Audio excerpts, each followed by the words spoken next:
The family of Tyre Nichols, a black man fatally beaten by 5 Memphis officers and whose death rekindled anguish at excessive police force against black people, praised their loved one on the eve of his funeral. At a news conference at the Memphis Mason Temple, Tyre's brother Jamal Dupree said the response from the black community should be measured out of respect for his brother. My brother was the most peaceful person you ever met in your life. He's never lifted a finger to nobody. Never raised his voice to nobody. If my brother was here today and if he had to say something, he would tell us to do this peacefully. Tyre's stepfather, Rodney Wells. Keep fighting for justice for our son and my family.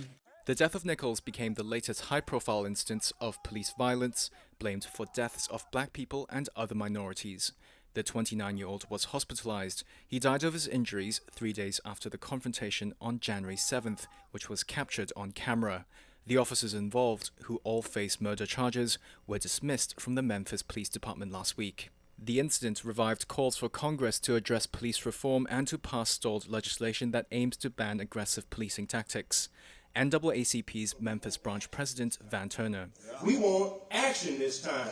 We want them to pass the George Floyd Police Reform Act this time. They owe us that.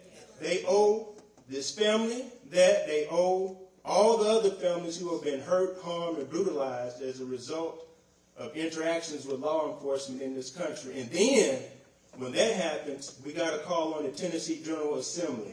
Vice President Kamala Harris will attend Wednesday's funeral for Tyre Nichols. Nichols will be eulogized by the Reverend Al Sharpton at a service, which will also be attended by family members of Breonna Taylor and George Floyd, 2 other fatalities of separate incidents of police violence in 2020.